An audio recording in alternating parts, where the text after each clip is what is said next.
Boa noite, tudo certo? Não quero o Juninho no Palmeiras, não. Sabe marcar, só atacar. E eu ainda lembro dele no Corinthians, é um jogador fraco, só joga em time pequeno. Celso faz uma observação importante. O Juninho Capixaba, de 27 anos de idade, vai muito bem com a camisa do Red Bull Bragantino, teve passagem discreta pelo Grêmio, não dá para dizer que havia ido bem, pelo Bahia foi bem, pelo Bahia e pelo Fortaleza havia ido bem.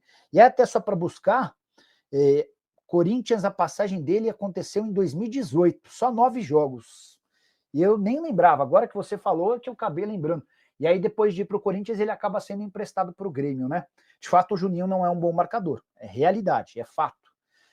Mas acho que talvez a melhor qualidade do Juninho é o apoio. E o fato dele ser polivalente, dá para você usá-lo como lateral esquerdo e também como meio campista, um meio atacante. Mas aí, Celso, vou até pegar carona na sua declaração para dizer que se eu fosse torcedor do Galo e do Palmeiras, eu ficaria preocupado. Porque hoje o Palmeiras tem Piquerez e Vanderlan. O Piquerez, se não for o melhor, está entre. Eu acho que é o melhor lateral esquerdo do futebol no Brasil, mas é muito bom. Eu acho que ele é melhor que o Arana, eu acho que ele é melhor que o Bernabé, um baita lateral.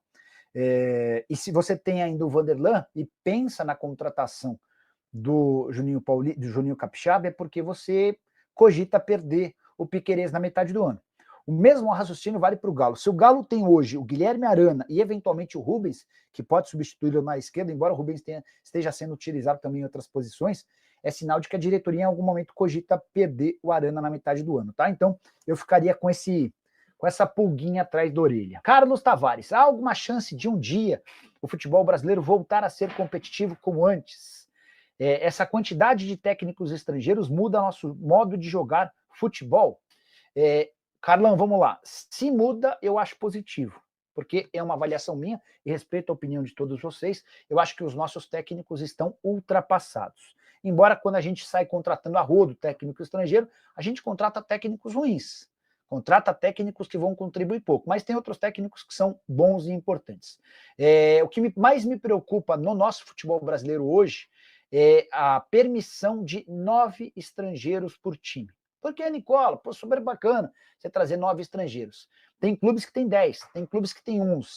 E esses 10 ou 11 estrangeiros, eles estão ocupando espaço de jogador da base. Qual que foi a nossa grande característica como clube, como time, como país do futebol? A revelação de atletas. Se você tem 11 estrangeiros num time, por exemplo, como o Inter, se você tem 10 gringos, como no São Paulo, você diminui espaço para jogador da base. E aí você revela menos. E aí a gente pode acabar perdendo a nossa essência. Eu acho que o futebol que é praticado aqui é bem distante do que é praticado na Europa por conta da questão financeira. E a gente pode trazer para a nossa realidade, futebol praticado no Brasil é bem melhor do que o futebol praticado na Argentina, no Uruguai, no Paraguai e no Chile, por conta da grana. Tem mais grana aqui, a gente joga melhor. Tem mais grana na Europa, os caras jogam lá melhor. Tá bom? Espero ter sido bem elucidativo. O El das Antigas, o que você acha de tantos streamings de futebol no Brasil hoje? Antes tinha só a Globo, hoje temos que pagar uns 4 ou 5. Como você enxerga essa situação? É muito louco isso, El, porque muita gente comemorou, festejou, pô, acabou o monopólio da Globo, que legal, agora já era a Globo. Mas quando tinha só a Globo, você pagava o Premiere e você tinha todos os jogos. Nesse Campeonato Brasileiro, especificamente, é só um jogo por rodada que não tem o pay-per-view da Globo, né, que está no Amazon Prime Video. Mas no Campeonato Paulista, por exemplo, a Record não pagava, mas eu pagava um pay-per-view da Federação Paulista, tinha TNT, enfim, eram 5 diferentes. É assim que a banda tem tocado em outros países, né? Nos Estados Unidos, que é sempre uma referência em relação a direitos de transmissão. Você tem o campeonato de futebol americano, um dia numa TV, outro dia na outra TV, outro dia na outra TV. Eu acho que é assim que a coisa vai funcionar. Mas para quem tem pouco dinheiro é uma grande negação, é um enorme problema. Você sai gastando muito mais dinheiro do que antes. No fim das contas, quanto maior a quantidade de concorrentes, maior é o dinheiro que é envolvido no futebol. Pena que os clubes não usam essa grana para investir em infraestrutura, para investir em pagamento de dívidas. Eles vão aumentando a competitividade entre eles para a contratação de atletas, os salários vão nas alturas e os clubes vão se endividando. Para te falar sobre o Galo, quero te contar quais são os clubes interessados em Bernard. Bernard admitiu que pode deixar o Atlético em junho, na metade do ano, quando o Campeonato Brasileiro por aqui para. O Bernard afirmou que tem tido poucas oportunidades, que nesse 1 ano de Galo não conseguiu vingar e que por isso existe a chance dele voltar para a Europa. Nas sondagens, os clubes interessados estão especialmente na Grécia. Olympiacos, Panathinaikos e PAOK já procuraram Adriano Espadoto, representante do atleta, para abrir negociação. Bernard pediu para esperar, ele quer entender de que forma será utilizado pelo Cuca daqui até metade do ano. E se as oportunidades continuarem aparecendo com pouca frequência, é possível que o negócio saia. O Galo não vai criar dificuldades, nem a comissão técnica, nem a diretoria pretendem, por exemplo, exigir uma compensação financeira. Porque apesar de ter muito moral no clube e com torcedores, e também de ser um cara muito respeitoso e profissional no dia a dia, o Bernard tem um custo-benefício ruim. Jogador que ganha na casa dos 700 mil reais por mês e que desde que foi contratado disputou 41 jogos com apenas 1 gol e nenhuma assistência na atual temporada. São 15 partidas, todas saindo do banco de reservas. Só para completar, título de comparação, enquanto vestiu a camisa do Panathinaikos da Grécia, na última temporada, o Bernard tinha 49 jogos, 11 gols e 9 assistências. Parece que a química acabou não rolando.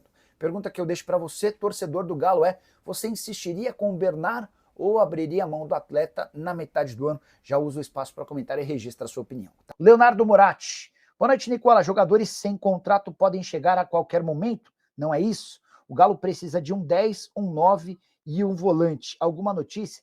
Leonardo, eu até vou dar uma confirmada para você, mas após o fechamento da janela de inscrições da última sexta-feira, você não pode mais contratar nem jogador desempregado, tá?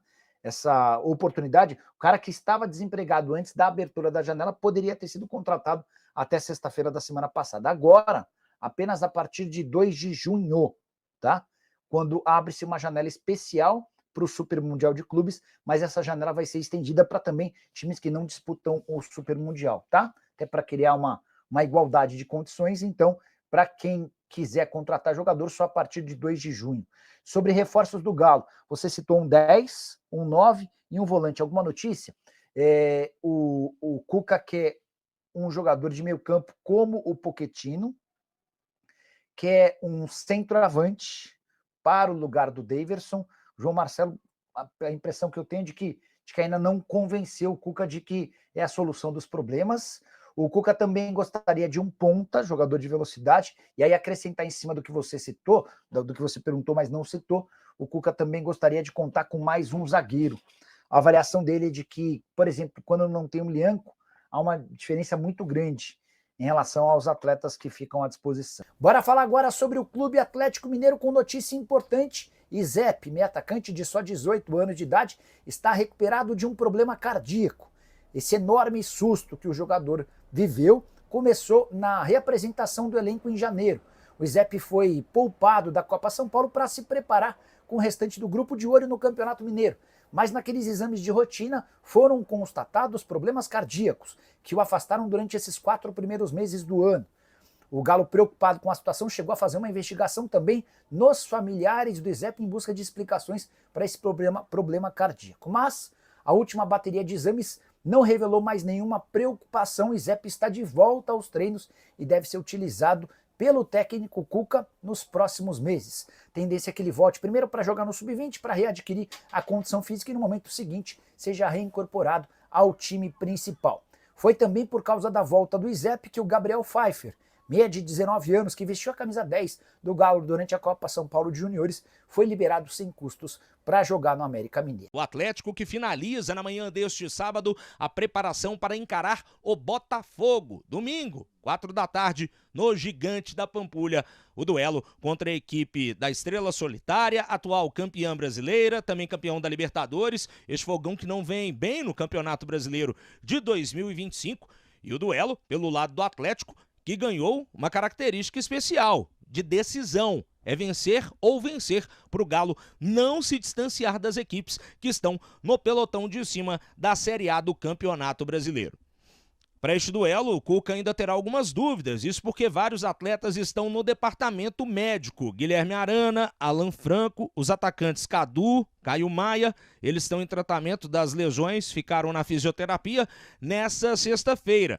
O meio-campista Patrick, o Júnior Santos e o Brian Palacios, esses fizeram atividade no campo em separado com a preparação física. A única volta que é certa, pelo menos no início da manhã deste sábado, para o jogo de amanhã contra o Fogão, é do zagueiro Igor Rabelo, que treinou normalmente ontem e está à disposição para a sequência da temporada, já está à disposição do técnico do Galo.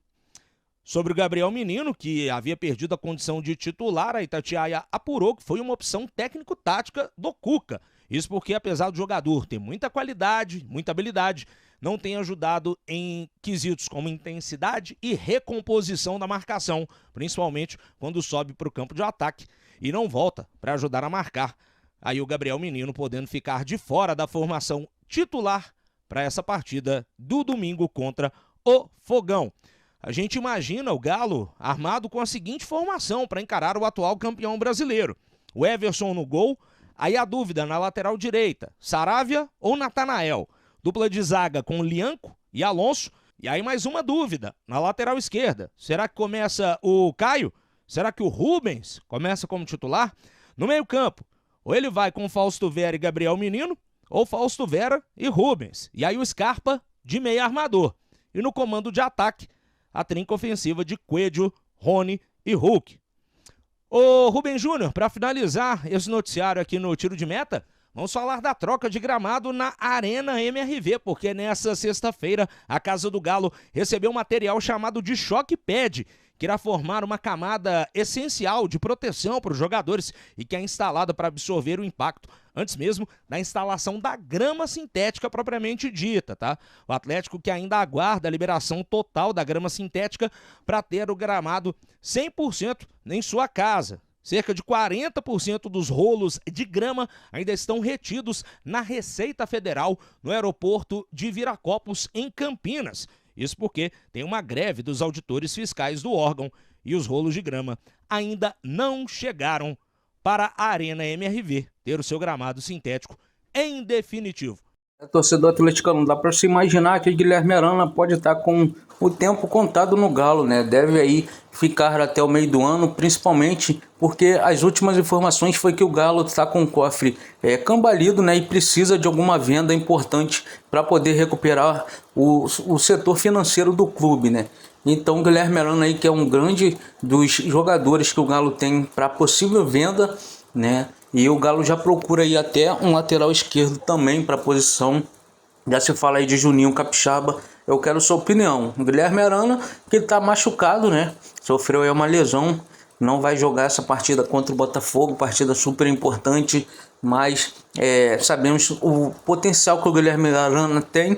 Inclusive até jogador de seleção brasileira, sempre convocado e jogando até como titular algumas partidas. Então fica aí de se imaginar que o futuro dele no Galo pode estar próximo do fim, com uma venda para o Galo recuperar seu cofre, porque o Galo passa por certos problemas financeiros. Quero sua opinião nos comentários, não esqueça de deixar like, se inscrever no canal e ativar o sininho de notificações.